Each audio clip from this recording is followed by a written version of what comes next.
welcome you. So you've given us this really comprehensive guide on writing a bestseller. Yeah, it's quite something. And looking at it, well, it can feel a bit overwhelming, can't it? Almost like a maze. Definitely. There's a lot in there. So our goal here in this deep dive is to kind of cut through all that complexity, Right. pull out the absolute must-knows, the core insights that'll actually help you move forward on your writing journey. Without getting bogged down in every little detail. Exactly. We want to save you that time, that effort. Think of us as, well, guides mapping out the key spots on this big terrain of information. From understanding your market right through to, actually connecting with readers. Precisely. The whole path.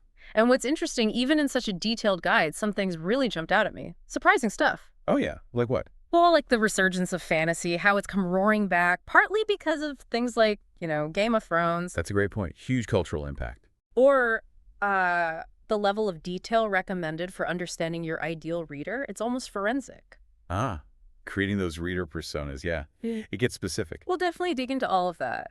So, yeah, consider us your guides. Let's make sense of this together. Sounds good. Okay, so the guide kicks off with understanding the market and your audience. Big focus on market research first. Right. And one thing that struck me there was the point about genre popularity. Yeah, that caught my eye too.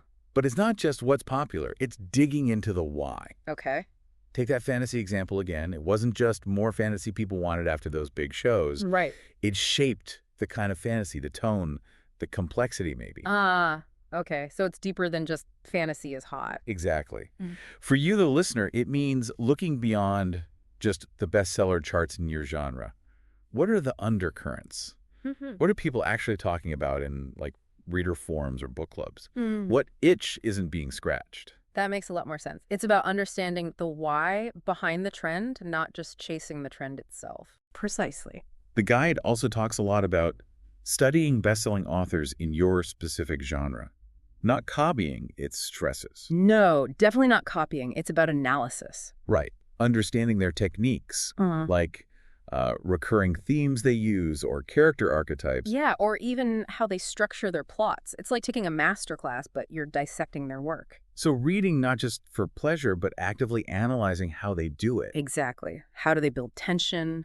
Look at their pacing. When does it speed up? When does it slow down? What kind of language choices are they making to create certain moods? How do they handle reveals? Okay, so reverse engineering their success, in a way. You got it. Understanding the principles. And then building on that, the guide suggests analyzing competitor books. Right. Similar idea. Again, not to imitate, but to see what's already resonating with readers. Yeah. And crucially, where your unique angle might be. Finding that gap. Yeah. It mentions looking at things like structure. Is it a classic 3-act thing or something more, non-linear? Or character depth. How relatable are they? And themes, are they tapping into universal stuff or something more niche? So how do you find that sweet spot? Familiar enough to appeal, but different enough to stand out. Well, that's the million-dollar question, isn't it? But dissecting what works in other books, their structure, their characters, their themes, Yeah. that helps you see possibilities. Maybe an alternative approach, Yeah. a gap you could fill. Informed originality. I like that. Exactly. Okay, so market research done. The guide then really hammers home defining your target audience. Oh, yeah. Crucial. It says knowing your ideal reader influences basically every writing decision. It really is the bedrock, isn't it? If you don't know who you're talking to, well, where are you even aiming? Good point. It's like sailing without a destination. The guide gives some useful kind of broad examples, like YA readers versus middle-aged professionals versus retirees. Right. Their preferences are obviously going to differ. YA readers might want more friendship, identity themes, faster plots. While professionals might look for practical advice, leadership stuff. And retirees. Maybe nostalgia, historical fiction, perhaps a slower pace. Exactly.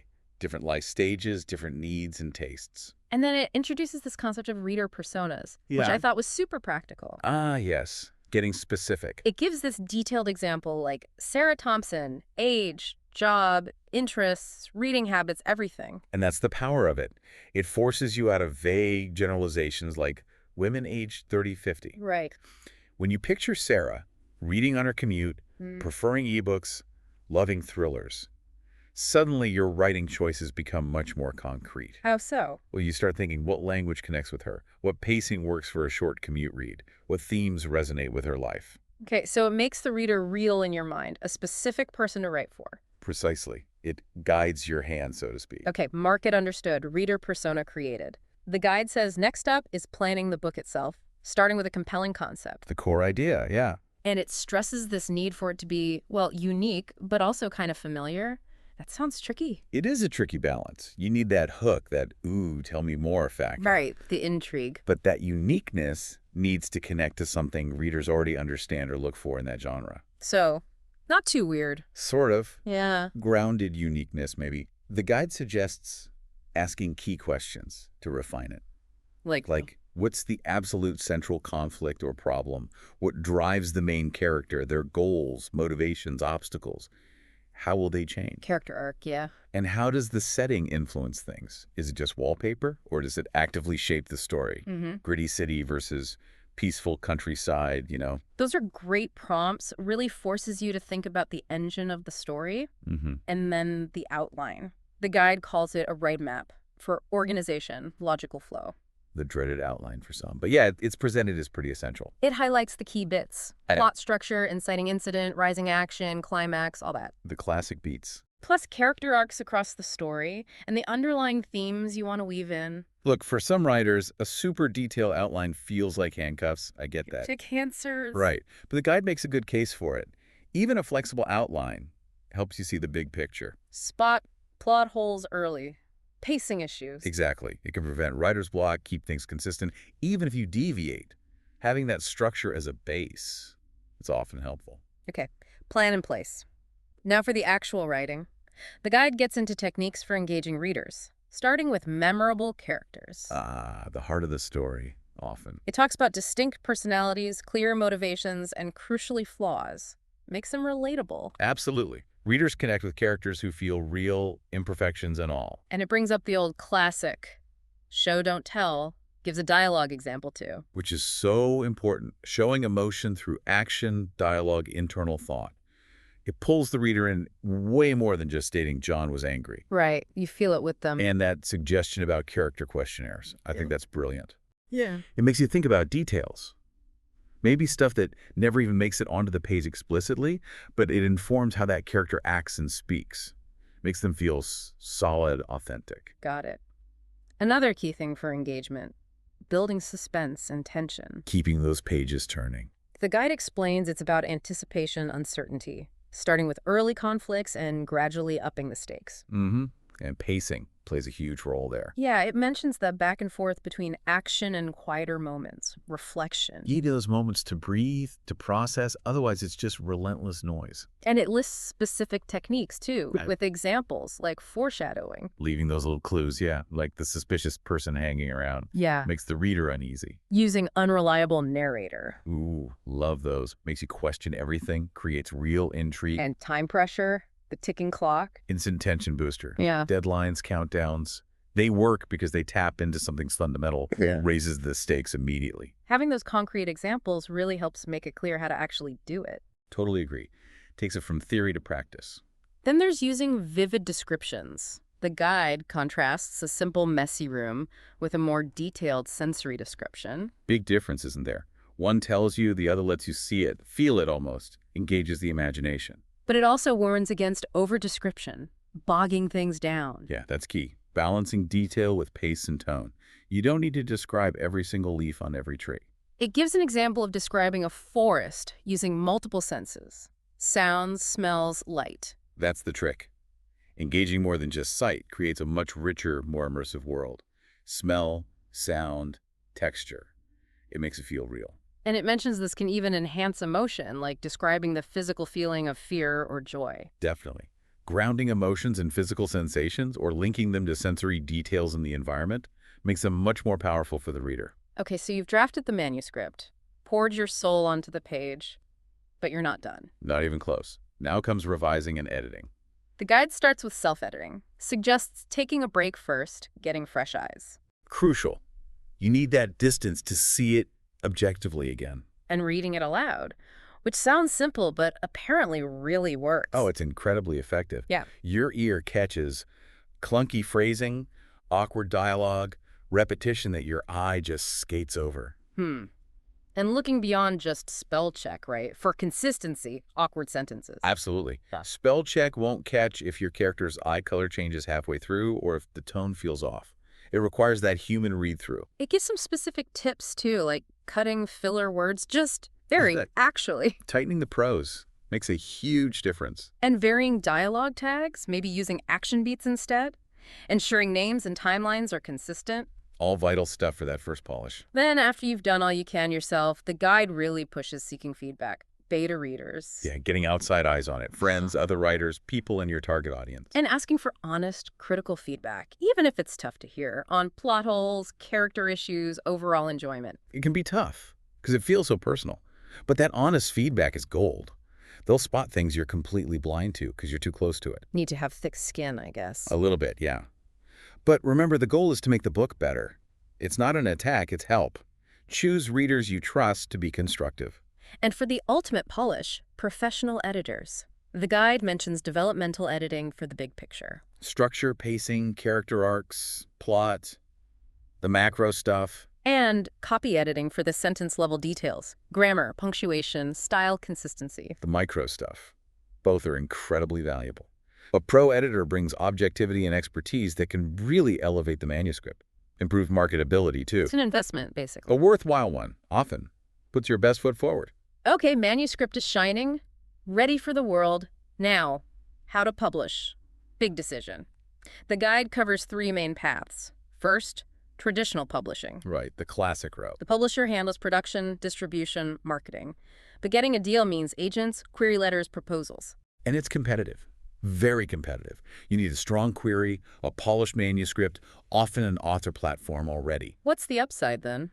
Well, the publisher has established networks, expertise, distribution muscle. It lends credibility. They handle a lot of the heavy lifting. Sags. Lower royalty rates, typically. Less creative control over things like the cover or marketing sometimes. And yeah, breaking in is hard. Okay. Option 2, self-publishing. The indie route. More control, more responsibility. Platforms like Amazon KDP make it accessible, right? Ebooks, print on demand. Very accessible. But the guide is clear. You are now the publisher. Editing, cover design, formatting, marketing, it's all on you. So success really depends on your own efforts. Hugely. You need to invest either time or money in quality. Professional editing, great cover design, and you have to market it. Leverage online tools, network. More work, potentially higher royalties, total control. That's the trade-off. Requires an entrepreneurial spirit. And the third way, hybrid publishing. Kind of a mix. You pay a company for publishing services, editing, design, maybe some distribution or marketing help. So you keep more rights than traditional, but get professional help, unlike pure self-publishing. Generally, yes. But the guide rightly adds a caution. Costs can be high, and you really need to research the hybrid publisher. Quality and value vary wildly. Due diligence is key there. Absolutely essential. Vet them carefully. Okay, books out there, one way or another, congratulations, but the work isn't over. Nope. Now comes marketing, an ongoing effort. The guide puts a huge emphasis on building an author platform first. Your online presence. Your home base online, website, blog, social media, it's pretty much non-negotiable today. And it's not just having them, but using them, right? Posting regularly, engaging with followers. Building that community. Sharing relevant stuff about your writing process, themes in your book, industry news, offering free samples or exclusive content helps too. Like blog posts, email newsletters, maybe even videos. Exactly. Give people a reason to connect and stay connected. Your email list is especially powerful for direct communication. And social media specifically. The guide talks about campaigns, influencers. Yeah, using it strategically to generate buzz. Collaborating with influencers in your genre can really amplify your reach. And not just broadcasting, but participating. Joining groups, discussions. Absolutely. Be part of the conversation where your readers are. Don't just shout, "Buy my book." Makes sense. Paid ads get a mention too, targeting specific groups. Can be effective if done right. Lets you reach specific demographics and interests. Worth experimenting with different formats. The guy also mentions more traditional stuff. In-person events, book signings. still relevant. Definitely. That direct connection with readers is powerful. Readings, workshops, panels. And making signing special, adding a personal message or something. Yeah, that little extra touch makes it memorable, turns a buyer into a fan. And virtual events, too, obviously huge now. Webinars, Q&As. Extends your reach massively. Great for connecting with readers anywhere. Okay, final stretch in the guide. Staying motivated. Persistence. This feels important. Maybe the most important part. It's a marathon, not a sprint. It advises setting realistic goals, breaking it down, daily word counts, weekly chapters. Makes it feel manageable. And celebrate the small wins. Track your progress. Keep the momentum going. And handling rejection. The guide normalizes it, says it's just part of the process. It really is. Almost everyone faces rejection. Learn from feedback, sure, but don't let it stop you. Persevere. It shares that J.K. Rowling anecdote. Multiple rejections for Harry Potter. A classic reminder. Persistence pays off. And finally, continuous improvement. Never stop learning. Right. Read widely in your genre and outside it. Attend workshops, conferences, online courses. Stay curious, stay open, find supportive writer friends. All of that. Writing evolves, and so should you. That community aspect is huge for encouragement and learning, too. Wow. Okay. That was a really thorough deep dive into this guide. You shed light on so much, from the very beginning, market, reader, all the way through publishing and sticking with it. It is a complex journey, no doubt about it. But these key takeaways, they feel like a solid roadmap for anyone listening who wants to take that journey. Hopefully, yeah. A strong foundation. So, thinking about everything we've covered, all these crucial steps, what's the one thing, maybe the most provocative thought you'd leave our listener with? Something that underpins it all? That's a good question, I guess. Maybe it's remembering that your unique story, the one only you can tell, has the potential to connect deeply. But it won't find its readers if it stays locked inside you. The persistence we just talked about. That's not just about facing rejection. It's about having the passion and dedication to actually see it through, to do the work to share that story. Which part of that whole process, I wonder, feels like the biggest hurdle for you to tackle first?